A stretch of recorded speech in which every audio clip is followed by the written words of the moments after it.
Selamat malam semuanya, nama saya Michael Vincentius dan pada hari ini saya akan membahas mengenai keamanan internasional. Pembahasan saya terbagi menjadi beberapa topik yang telah saya pelajari dalam mata kuliah keamanan internasional.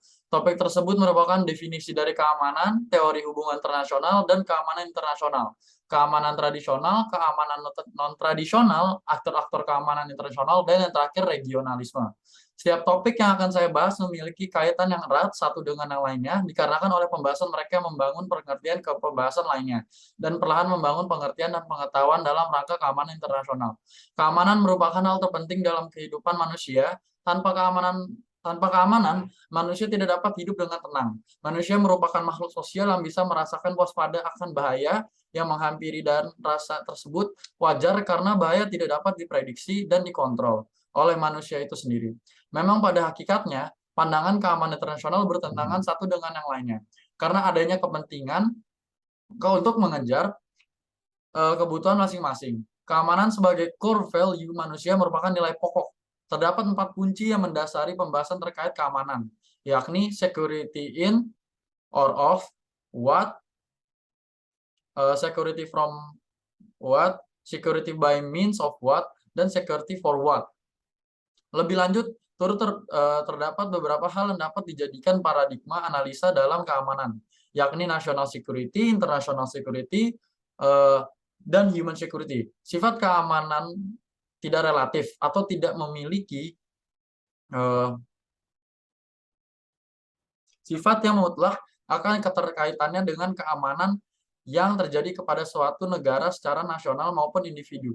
Penjelasan akan hal ini merupakan karena ancaman dapat datang dari banyak sekali hal, membuat adanya perlindungan yang dilakukan oleh suatu individu. Hal ini membuatnya adanya tanggapan yang dilakukan oleh keamanan nasional di hadapan suatu negara. Akan tetapi, suatu ancaman yang tetap akan datang membuat adanya kebijakan yang diterapkan suatu negara untuk keamanan. Hal ini tentu memiliki pengaruh yang sangat besar bagi individu tersebut. Terdapat penjelasan mengenai bagaimana karakter dan cara pelaksanaan ancaman tidak terjadi secara konstan, akan tetapi selalu memiliki perubahan dari waktu ke waktu dan memiliki ketergantungan pada perubahan sistem negara. Ancaman tersebut memiliki kesamaan, yakni dapat berasal dari eksternal maupun internal. Terdapat juga komponen-komponen keamanan yang ada di dalam suatu negara. Komponen tersebut terbagi menjadi 3 macam, yakni yaitu the idea of the state yang bertujuan untuk membedakan gagasan negara dari basis fisiknya dan institusi. Yang kedua, the institute of state yang terdiri dari seluruh mesin pemerintah, termasuk legislatif, administratif, badan-badan yudikatif, hukum, prosedur, serta norma-norma di mana mereka beroperasi. Dan terakhir, yakni yaitu the physical base of the state yang terdiri dari populasi dan wilayahnya, termasuk semua kekayaan alam dan buatan yang terkandung di dalam perbatasannya. Setelah saya mengerti mengenai keamanan internasional, hal ini dapat membawa saya ke topik selanjutnya, yakni topik untuk mengerti mengenai teori dalam rangka pengertian mengenai hubungan dan juga keamanan internasional. Sistem internasional di dunia ini sangat didominasikan oleh kekuatan negara-negara. Sistem yang terbentuk ini dipengaruhi oleh adanya kekuatan hegemon yang dimiliki suatu negara dan telah mengambil sifat yang bipolar, unipolar, dan juga multipolar. Kekuatan yang dimiliki oleh negara tersebut membentuk cara berjalannya sistem internasional serta perubahan akan tatanan yang tadinya dimiliki. Dalam memahami interaksi di dalam hubungan internasional, diperlukannya teori-teori. Teori-teori ini berfungsi untuk membantu analisa yang dilakukan. Terdapat eh, empat macam teori yang ada di dalam hubungan internasional, yakni liberalisme, realisme, konstruktivisme, dan yang juga institusionalisme.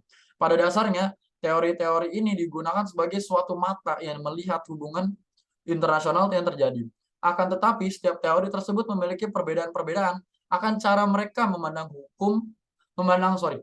hubungan internasional yang terjadi. Liberalisme merupakan ideologi mengenai kebebasan. Teori ini memiliki fokus kepada kebijakan yang ada di dalam suatu negara sebagai cara untuk melihat hubungan internasional serta kebebasan akan bagaimana ekonomi, politik, serta aspek sosialnya berjalan. Liberalisme mengatakan bagaimana hukum merupakan suatu hal yang membuat adanya keteraturan. Realisme merupakan suatu teori yang menitikberatkan kepada kekuasaan atau kekuatan yang dimiliki oleh suatu individu atau negara. Teori ini percaya bahwa kekuatan yang dimiliki suatu negara lah yang mendorong hasil dari interaksi yang terjadi. Selanjutnya, konstruktivisme merupakan suatu teori yang menyatakan bahwa hubungan serta suatu sistem yang ada di dalam dunia internasional dapat berjalan dikarenakan oleh keberadaan identitas, norma, budaya, serta nilai yang memiliki kesamaan antar negara. Dengan adanya hubungan yang didasari oleh hal tersebut, keamanan serta hubungan antar negara tersebut akan memiliki persentase keberhasilan yang tinggi serta terjamin. Yang terakhir itu institusionalisme. Merupakan suatu teori yang memiliki fokus kepada pihak kelembagaan yang didasari oleh ketidakpastian dalam informasi. Hal ini merupakan hal yang mempengaruhi tindakan antar negara. Cara untuk mengurangi ketidakpastian yang terjadi adalah dengan dibentuknya institusi-institusi internasional. Dalam pendekatan secara tradisional, keamanan terdefinisikan dengan istilah geopolitik dan terbatas pada hubungan antar negara serta yang bersinggungan dengan isu-isu penggunaan nuklir dan strategi militer. Singkatnya, keamanan tradisional atau traditional security menafsirkan suatu ancaman yang berkaitan dengan negara dan ancaman-ancaman fisik yang berasal dari luar. Bila perspektif realisme dibandingkan dengan perspektif konstruktivisme, isu-isu yang berkaitan dengan keamanan dipandang oleh perspektif konstruktivisme. Secara lebih luas lagi dan lebih bervariasi, dalam kedua pendekatan tersebut, ancaman tidak hanya dilihat dalam kategori ancaman militer saja, dan bukan hanya interaksi antar state terhadap state, tetapi juga melihat aktor-aktor lain yang juga aktif dalam hubungan internasional seperti intergovernmental organization. Konsep keamanan sudah berubah dari yang dahulu hanya terbatas kepada aspek militer. Kini telah mengalami perluasan kategori dan menyasar kategori-kategori non-militer yang biasa disebut non-traditional security atau keamanan non-tradisional. Isu-isu yang terdapat dalam keamanan non-tradisional memiliki cakupan yang lebih luas dalam kategori yang berbeda dan terkadang memiliki keterkaitan antar satu dan dengan lainnya, seperti ancaman pada keamanan mengenai lingkungan hidup, pangan, ekonomi, energi, manusia, kemaritiman, dan lain-lainnya. Aktor internasional dan isu-isu keamanan yang berkembang dewasa ini membuat interaksi keamanan dunia memiliki banyak variasi dan menjadi lebih kompleks. Keamanan tradisional yang kini bergeser menjadi non-tradisional dapat mengubah pola perang yang akan mengancam keamanan manusia. Mulanya, perang identik dengan peralatan militer maupun pasukan militer tersebut. Tetapi dewasa ini perang lebih banyak mengandalkan aktor-aktor non-negara yang cakupan atau jangkauannya bisa melebihi negara. Contohnya merupakan perang dagang yang membuat pola industri global berubah. Evolusi keamanan non-tradisional, baik sebagai konsep maupun pendekatan di dalam studi keamanan, sangat dipengaruhi oleh pendekatan dan keamanan pasca kolonial. Melalui cara berpikir dari dunia ketiga, perkembangan juga didorong oleh keinginan beberapa ahli untuk membuat bahasa keamanan yang lebih relevan dan mewakili jenis tantangan kontemporer yang secara besar dapat mempengaruhi keamanan masyarakat di dunia yang masih berkembang ini. Sementara, comprehensive security adalah gagasan keamanan yang diperluas di luar keamanan militer. Keamanan non-tradisional dapat dilihat sebagai bagian dari comprehensive security yang membutuhkan tanggapan non-militer untuk menangani sejumlah dari ancaman keamanan yang muncul. Namun, sementara ancaman akan tantangan ini mungkin non-militer, keamanan non-tradisional mengakui bahwa mereka bisa menyebabkan konflik atau bahkan perang pada saat yang sama. Keamanan non-tradisional juga dapat dianggap sebagai payung yang lebih luas serta mencangkup dan tumpang tindih dengan masalah human security seperti keamanan, ekonomi, kesehatan, lingkungan, dan pribadi seperti human security. Keamanan non-tradisional berpendapat bahwa konseptualisasi keamanan dalam hal nasional, kedaulatan, dan integritas teritorial tidak mencukupi karena mengingat urgensi perjuangan global melawan kelaparan, kemiskinan, degradasi lingkungan, dan kejahatan lintas negara. Human security menempatkan orang menjadi suatu inti, sementara keamanan non-tradisional mengakui negara dan individu sebagai suatu objek keamanan. Kedua hal ini perlu memiliki rasa keamanan. Dengan demikian, keamanan non-tradisional tidak mengurangi atau meniadakan peran dengan negara dalam memberikan keamanan.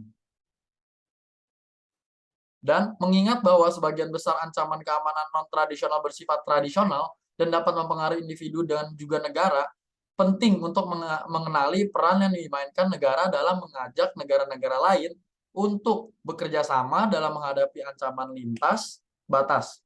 Pada saat yang sama, keamanan non-tradisional tidak mengabaikan fakta bahwa negara dapat menjadi sumber ketidakamanan manusia dan masyarakat. Lalu, sistem internasional membingkai kekuatan dan tren di lingkungan global. Dalam hukum internasional kontemporer, negara berdaulat diperlakukan sama dengan setiap negara yang diakui dapat berpartisipasi dalam sistem internasional yang sama. Berdasarkan konferensi Montevideo, negara dicirikan dengan adanya populasi, teritori, dan pemerintahan, serta pengakuan dari negara lain.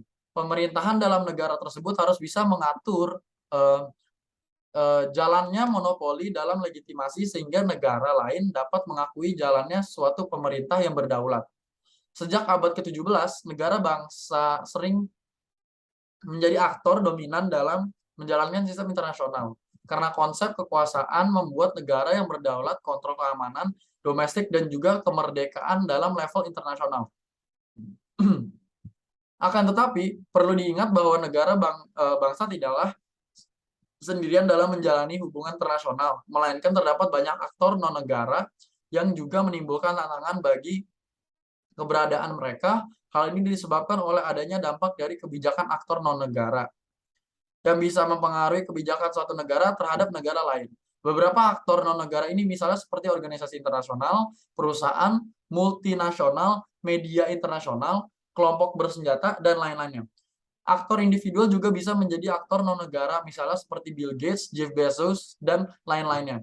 Sebagai pemain di panggung internasional, aktor negara dan non-negara bekerja sendiri atau mencoba bekerja sama dengan elemen lain dari sistemnya itu dengan sistem lain, yaitu dengan berkoalisi dan aliansi. Dua cara negara menggunakan aliansi atau koalisi adalah untuk menyeimbangkan atau hanya ikut-ikutan. Keduanya mengacu pada keputusan tentang hubungan dengan anggota sistem lainnya. Suatu negara menjadi seimbang ketika bergabung dengan aliansi atau koalisi yang lebih lemah untuk melawan pengaruh atau kekuatan dari yang lebih kuat negara atau kelompok negara. Keseimbangan terjadi ketika negara yang lebih lemah memutuskan bahwa dominasi dan pengaruh negara yang lebih kuat tidak dapat diterima dan biaya untuk membiarkan negara yang lebih kuat. Negara yang lebih lemah juga dapat menyeimbangkan secara internal dengan memutuskan untuk melakukan pembangunan militer untuk meningkatkan kekuatannya, memeriksa masalah dalam hubungan internasional dari perspektif yang berbeda dari para aktor yang akan membantu menentukan mengapa elemen yang berbeda dari sistem internasional berperilaku seperti yang mereka lakukan melalui 5 tingkat analisis yang paling sering digunakan, yaitu ada sistem internasional, subsistem internasional, kelompok atau bisa dibilang unit, subunit, dan yang terakhir itu ada individu.